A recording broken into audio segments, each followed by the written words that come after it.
ndifuna kufanana ndi Yesu kupemphera kwanga. Ndifuna kufanana ndi Yesu kupemphera kwanga. Wakupemphera kwanga, kupemphera kwanga, kupemphera kwanga ine. Ndifuna kufanana ndi Yesu kupemphera kwanga. Wamaendedwe yanga, maendedwe yanga, maendedwe yanga ine. Ndifuna kufanana ndi Yesu maendedwe yanga. Wokulankhula kwanga,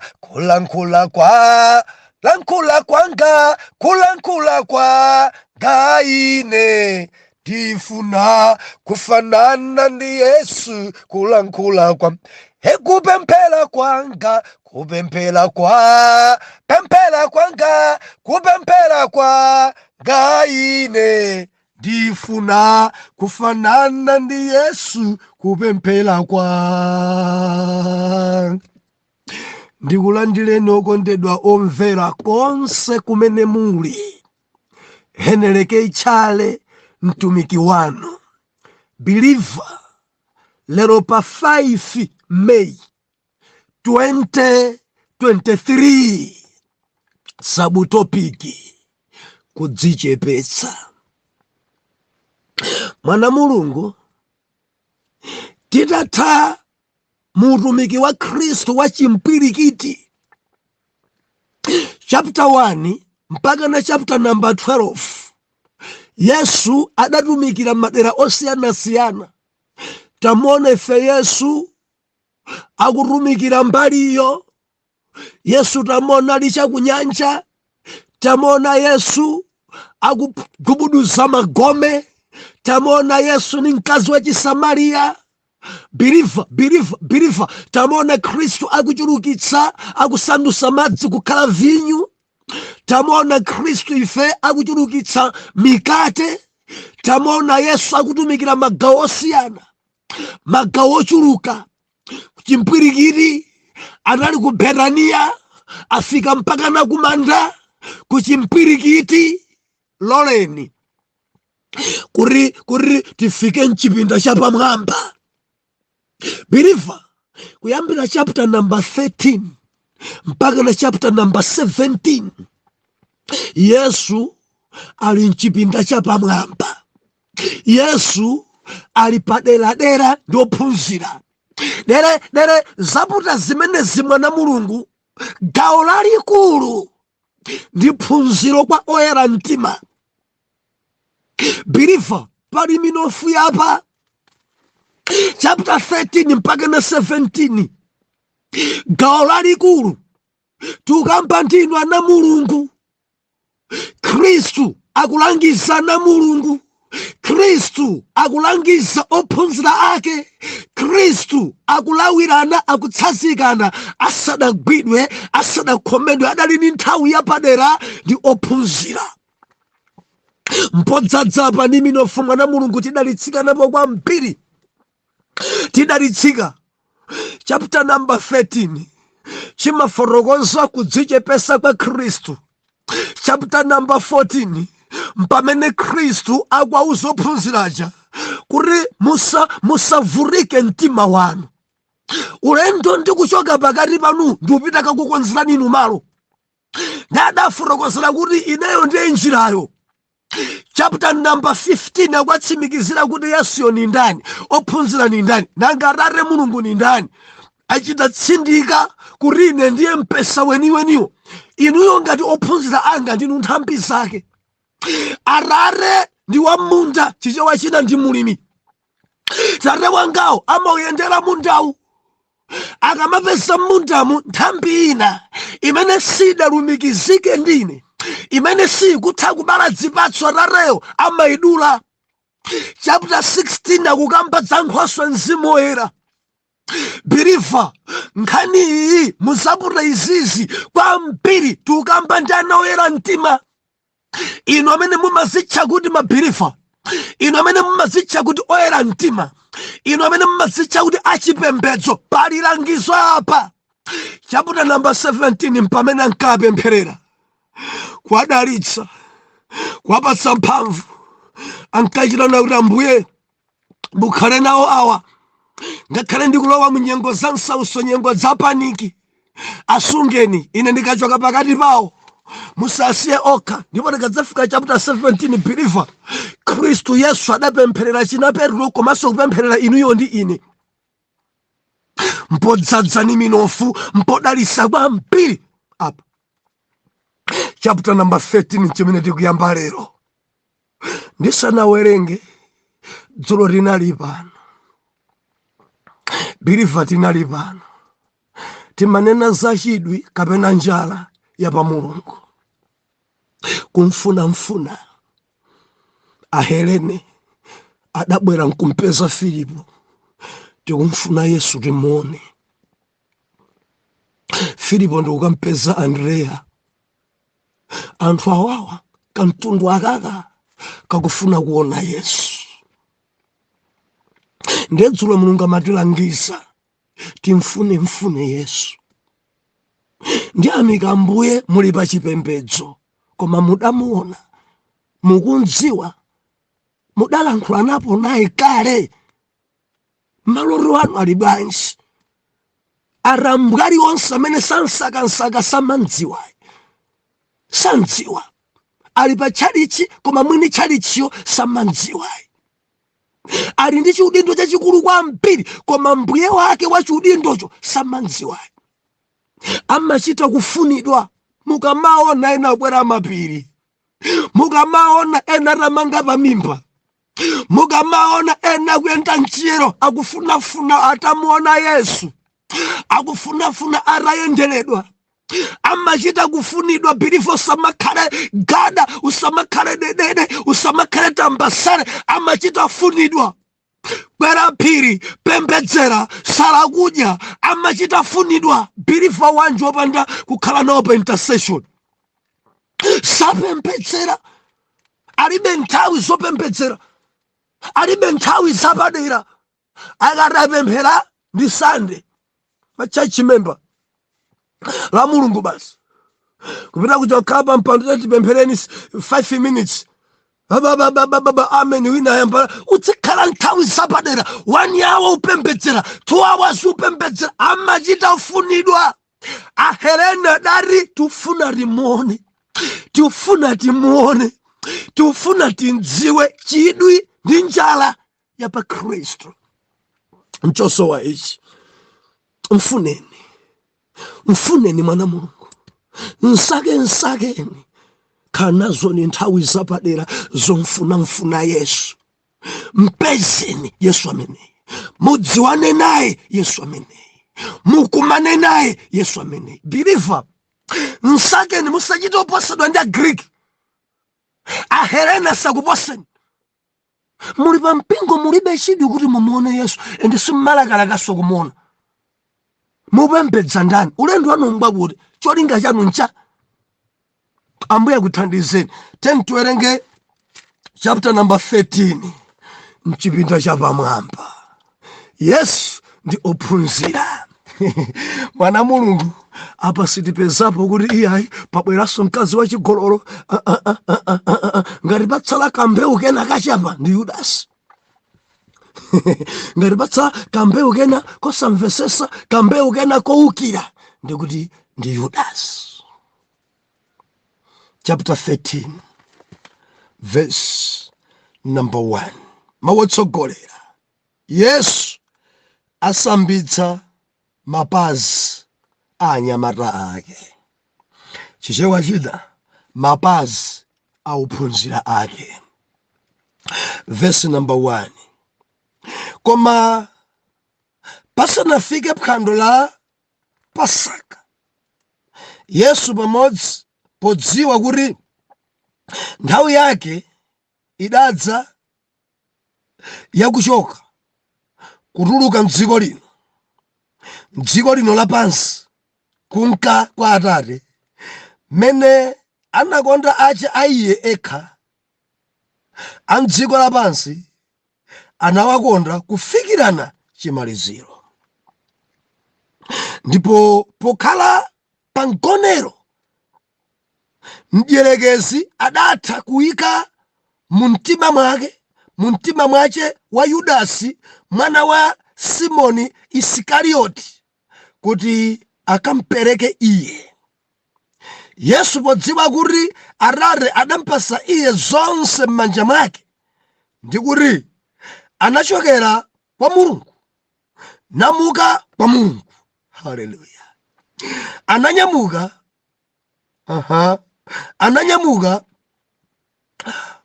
papo mene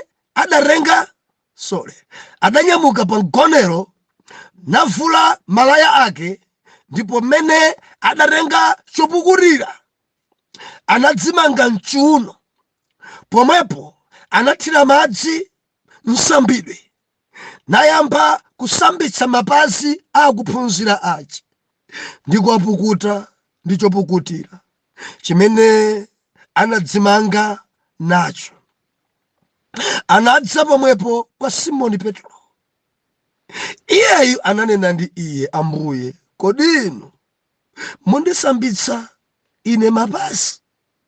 Yesu anayankha nati kwa iye, chimene ndichita ine suchidziwa tsopano, koma udzadziwa m'tsogolo mwace.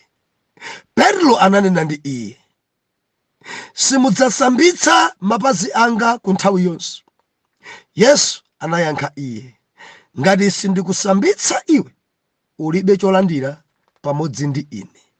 Simoni Petro ananena ndi iye, Ambuye, si mapazi anga okha, komanso manja ndi mutu. Yesu ananena ndi iye, amene anatha kusamba alibe kusowa, koma kusamba mapazi koma ayera monse. Ndipo inu ndinu oyera, koma si nonse ayi, pakuti anadziwa amene adzamupereka iye. Chifukwa cha ichi anati, simuli oyera nonse. Tibake tayima pamenepa. Oh, hallelujah. Oh, hallelujah. Praise God. Ndikiona ifunikirabe kuipitiliza pali mfundo kutsogolo kulangizo. Muna tichita choifotokozera mtsogolo. Omvera, tukambirana moyo wodzichepesa. Topic yoyambirira mchipinda cha pamwamba. Lesson yoyamba imene Yesu akuphunzitsa oyera mtima. Gawo lofunikira kwambiri pa uzimu, kukhala wodzichepesa, mzimu wodzichepesa. Believer, Yesu anthu awaenda nawo. Pamene ankaukitsa akufa, ophunzira wankaona. Pamene matenda ankachira, ophunzira ankaona. Pamene ankaphunzitsa mawu a Mulungu, ophunzira wankaona. Yesu anafunitsitsa nthawi yapadera. Yesu anafunitsitsa akhale nawo mwapadera-dera, alangize, aphunzitse. Inali college yapadera mchipinda cha pamwamba. Ankaphunzitsa timatumikira bwanji, ngati oyera mtima tizikhala bwanji, ngati adzitumiki mukhale bwanji. Ndikamachoka inu mukhala adzitumiki amphamvu kwambiri, apostles, muchite bwanji mbuyo muno. Yesu topic yoyamba akuphunzitsa kudzichepesa. Bible ikunena kuti adasambitsa mapazi a ophunzira. Chimene adachita akuti adatenga madzi nayika msambidwe, chichewa china, madzi kuwatenga nkwayika m'baketi, natenga chovala chake, natenga chopukutira, nayamba kuchapa, nayamba kusambitsa, nayamba kutsuka. Kachichewa chodziwika nchiti kutsuka ndi kuchapa. Oh, hallelujah. Ndiye kudali kusambitsa. Believer nimafuna tibwerere mbuyo. Kusambitsa mapazi ku Chiyuda.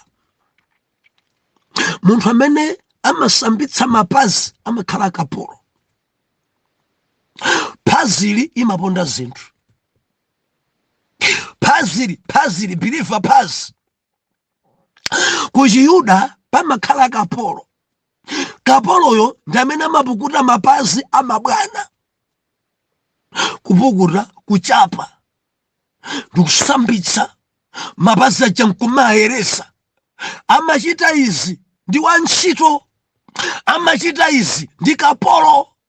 Ntchito iyi munthu wamkulu sangachite. Ntchito iyi olemekezeka sangagwire. Chinali chokhazikika mu Chiyuda kuti munthu wamkulu kapena kuti bwana kapena kuti mtumiki sangasambitse, sangachape mapazi anthu ena. Ndi ntchito yonyozeka, ndi ntchito yosayenera. Sadali wovomerezeka Yesu kuchita ntchito imeneyi, koma adayichita pa Bible school imeneyi. Believer padali pa college apa, amafuna kwasira akatundu anyamatawa, amafuna kwasira chochita anyamatawa. Urumiko umene ndikukusirani ndi utumiki odzichepesa. Bible lina kuti adayamba kuwasambitsa. Sambitsa uyu kumaliza, sambitsa uyu kumaliza, kusambitsa uyu kumaliza. Malemba anena kuti adafika 10 idafika pa Petro. Petro akuti zosavomerezeka izi zikuchitika zine sindikuzivomereza. Petro akunena ndi Yesu maso papapa kuti idzidzi ayi ineyo kuti ndisambisidwe ndi inu sindikuvomereza, chifukwa pakati pa inu ndine kapolo, ndine oyenera kusambisa mapazi, ndine. Sindikusamala kuti mwasambisa kale anthu, sindikusamala kuti Filipo asamba kale, sindikusamala kuti Yohani mwasambisa kale, koma na ineyo toto sizitheka. Ntchito ya ukapolo mbuye wanga simungayigwire. Ine apapa ndekuti ayi sizitheka. Padelera ine ndekha ayi. Ndi Ambuye Yesu akumuyang'ana Petro m'maso akumuwuza kuti Simoni Petro, chimene ndikuchita iwe sukuchidziwa, ndipo sungazimvesese, ndiwe mwana kwambiri. Izi ndikuchita pano udzazimvesa mtsogolo, udzazimvesa mtsogolo. Ndakuti ndiye ine sizitheka. Ndi Ambuye Yesu amuwuza kuti ngati sindikusambitsa, tamvera Petro, ukhala opanda cholowa mu ufumu wa Atate wanga. Ngati sindisambitsa mapazi ako Simoni Petro, ukhala opanda gawo pamaso pa Atate. Ngati sindikusambitsa Petro, mdzodzo ukupitirira. Ngati sindikusambitsa Petro, tamvera ntchito iyi sungayimvese ku munthu iyi njakuzimu. Pompo Petro anena kuti ngati zili choncho sakhala mapazi okha. Ine ndakhanda kuti mundisambisa mapazi, mutu, thupi lonse. Lero mundisambisa lero mundisambisa lero. Ndikuganiza mbale amapita kasaka sponge. Lero si mapazi okha. Ine ndi mutu omwe, ndi nsana omwe. Lero mundisambisa lero madzi achepa amene ndifuna mundisambise thupi lonse. Yesu akulankhula naye, Simoni tamvera. Munthu amene amasamba thupi lonse alibe kusowa, alibe vuto. Mundimva. Petro, nkhani pano inja mapazi. Chimene chikuchitika pano ni mapazi. Mutu wako kwasambisa wekha, nsana wako kwasambisa wekha. Sindili pano kusambisa mimba yako, sindili pano kusambisa khosi lako, sindili pano kusambisa m'maso mwako. Zonse ukapanga wekha ndili pano. Tamvera Petro, kusambisa mapazi pali phunziro. Petro undimva. Malemba anena kuti Yesu akuwuza kuti munthu amene amasamba thupi lonse ndekuti alibe kusowa, zonse zake zili bwino. Ine ndikudziwa pakati pano kuti palibe poyera apa. Simuli oyera nonse. Adamanena chifukwa Yudasi Iskarioti adali nawo mchipinda chapamwamba. Yudasi, Simoni, Iskarioti, mayina akukwana atatu apa believer. Buku la Yohani ikutipasa mayina atatu amkulu. Mayina atatu. Mudzapeza mayina atatu aliyense inunso mulinawo mayina atatu. Yanu, ya bambo anu, ya gogo anu. Oh, hallelujah. Passage yodalisa kwambiri mwana Mulungu. Simon. Judas, Simon, Iscariot. Wow. Hallelujah. Mundolole kuti ndipedze kuwerenga chapter number verse number 2. Ndipo pokhala pangonero mdierekezi adatha kuyika mu mtima mwace wa Yudasi mwana wa Simoni Iscariot. Oh, hallelujah. Maina aratu. Henere, Kenason, Tchale. Oh, hallelujah, hallelujah, hallelujah. Mwina waratu. Mwina zima isi kweni. Maka zibambu waratu wa machuka waratu. Judas, Simon, Iscariot. Chinzibambo choipa. Chinzibambo chonyansa. Ndiwerenge verse number 12.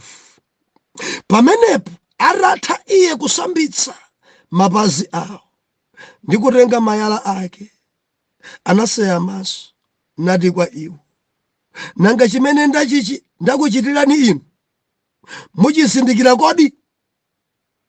Inu munditcha ine mphunzitsi ndi Ambuye, ndipo munena bwino pakuti ndine amene.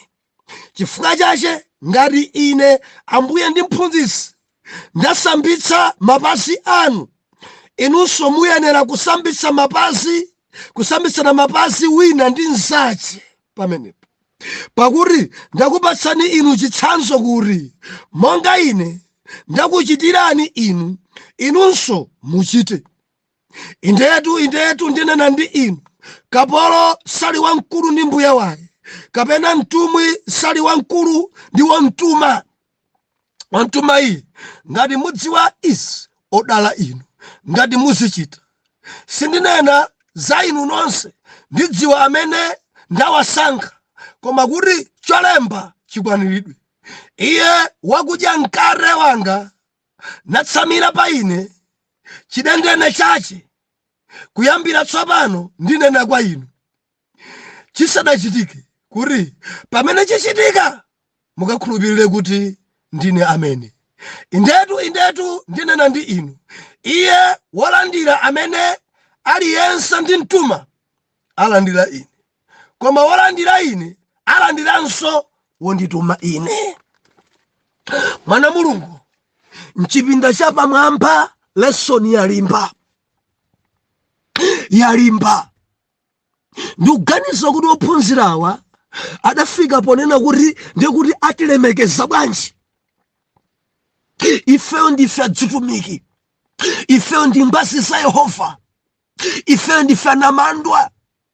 Tidzisambitsananso mapazi, tidzikhalanso dzichepesa. Ndimaganiza kuti anthu adzititumikira. Mawu a Mulungu akunena kuti mu lesson yoyamba muchipinda akuwaphunzitsa oyera mtima, khalani odzichepesa, sambitsani mapazi a ang'onoang'ono anu, sambitsani mapazi a ana anu, mudzisambitsana mapazi osamakhala ngati mabosi. Biliva kudziko kuno kuli anthu odzikuza kwambiri. Kudziko kuno matukutuku Yesu akukana. Kudziko kuno biliva Yesu akukana. Tidzichepese mwana Mulungu. Lesson yoyamba kudzichepesa. Nkhani iyi ikupita kwa oyera mtima. Ndiukamba ndinu mabiliva. Sitiliso kuchimpwirikiti, sitikukamba za kunyanja kapena evangelism. Ayi, ndiukamba ndi inu amene mumazitcha oyera mtima, amene mumapita kutchalichi ma intercessor. Khalani odzichepesa. Dzichepeseni pansi pa phazi la Mulungu. Matukutuku ayi kwalembedwa, aliyense odzichepesa Mulungu adzampeza. Aliyense odzikuza Yehova adzamtsitsa. Kudzikuza kumene kumalanda tamvera, mbewu ina iliyonse odzikuza njajabu. Yesu akusambitsa mapazi ophunzira. Yesu akudzichepesa mpaka na kugwada. Yesu akudzichepesa madzi nkwayika mmeseni. Yesu akuwatsuka, akuwachapa, akuwasambitsa. Yesu adakhala ngati kapolo pamaso pa ophunzira. Yesu adaonesera chitsanzo pakati pawo kuti ngati ineyo ndachita izi, mphunzitsi komanso mbuye wanu, inunso chitani chimodzimodzi ndi njira ine, mukhale wotsanza ine. Ena numalanda ndani kuli dzime intercessor zodzikuza dza mwano dza matukutuku. Mapempherera munthu mukampempherera achira mpaka na matukutuku. Ife simasewera chipembedzo chathu tikangopemphera munthu kunoko ndiye kuchira basi.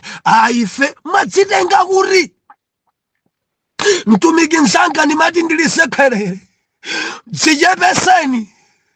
Ngati wina achiritsidwa ndi Mulungu, ngati wina zache zayenda ndi Mulungu, maumboni akhoza kubwera kuti abusa mwandichiritsa, nsanga usavomereza ulemusi wako. Muze kuti achiritsa ndi Mulungu. Abusa mudandipemphera ndapeza ntchito, muze kuti akupezesa ntchito ndi Mulungu. Koma mukamayikapo dzina lanu kuti mutchuke, dzudabwisa. Dziko lino ladzadza ndi atumiki, kwa Afrika kwadzadza atumiki ochita kudzichemerera. Bwerani kwa ine, konkochokanikoni. Bwerani kwa ine ndimachiritsa. Bwerani kwa ine ndiye wodzozedwayo. Bwerani kwa ine ndidzakupempherani madzi, mavuto anu adzatha. Bwerani kwa ine, believer. Anthu musayitanire kwa inu, ayitanireni kwa Yesu. Apite kwa Yesu, akumane ndi Yesu, apembedze Yesu, azilambira Yesu. Chimandikhudza anthu malo molambira yawe akulambira munthu, akupembedza munthu, akugwadira munthu. Ambuye wathu ndinu, akugwadira munthu. Dzina la munthu lapita patsogolo ya Yesu sikudziwika. Ndimati ndisekhwelere woyera mtima ndilesoni iyi. Dzichepeseni, zindikirani amachita ndi Mulungu, zindikirani amapambanitsa ndi Mulungu, zindikirani, perekani ulemu wanu kwa Yawe. Inunso amene mukuyamikidwa nsanga musafike podzipopa podzimva, no, perekani ulemu kwa Yawe, achita Yawe. Tidzichepese osadzichemerera. Ineyo ndapanga maphunziro anga kwa America, sine mbusa wamba yaye, ine ndi mbusa weniweni. Enawa ndi chani manyoza zitumiki anzanu. Munthu payekhopa ndi Khristu angachiticha? Manyoza zitumiki anzanu. Simungadzichepese. Khalani ofanana ndi enawo. Ena kuyenda mikono. Mufa kamaenda ngati apa mikono kuswapoyika. Jegede. Ambuye atithandize. Ena ochita khala ngati mwino dindo ache ngwakudziko. Chita kuyenda ndiyena mbalimu, ndinena ine. Biliva ndinena pano ine. Kuchita kwenda ndiyena mbalimu. Eno kankhidwa. Dzichepeseni.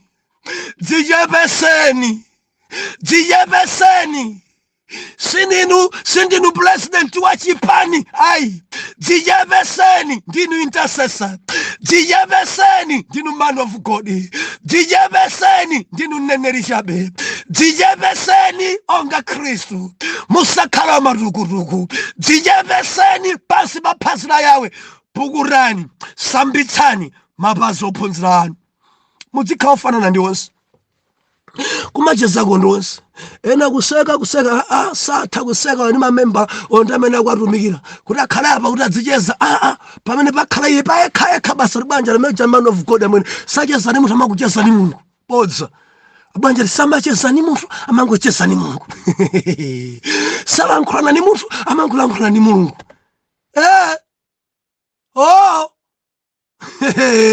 Dzichepeseni. Thaina mudzipezeka mukucheza, mukulimbikitsana, mukuseka ndi ena. Ana anunso nkumaseka nawo, adzukulu anunso nkumafika nkumakukwera ndi pamendo. Dzichepeseni. Amadziwika kuti awa ni mabhiliva. podzichepesa. Amadziwika kuti awangopempheradi podzichepesa. Amadziwika kuti awa aruma ndi Mulungu podzichepesa. Marukuruku wangachani kuyenda kunsana chikuti kuchola marukuruku. Inu ndinunda matengeranda. Yesu akuti zimene ndachitazi inunso muzichita chimodzimodzi. Tisambisane mapazi, tipukutane mapazi, tithandizane adzitumiki, tilongosolane dzabwino, tiyanjane ongana Mulungu. Yesu adari muchite chimodzimodzi. Haleluya. Ndinako kutsimikizika mtima ndikulankhula ndi wina. Intercessor dzichepesa. Nyamata wako yadzichepesa. Mayi achigwirizano ino azimayi azibusa dzichepeseni kumachezaso ndi ena. Mayi azibusa mangokhala nkhope wati kwa nkhope matsinya dzichepeseni. Mawa mundilondole osati mawa mande. Ndangu yamba kumene mchipinda chapamwamba mande tidzakhala kupitiriza. Kodi dzikutha bwanji mchipinda? Muli malesoni ambiri mchipinda chapamwamba. Bilifa tukamba njoyera mtima. Arare lola ndilikhale dzichepesa pamaso pano. M'dzina la Yesu oyera mtima tiyankhe kuti amen and amen.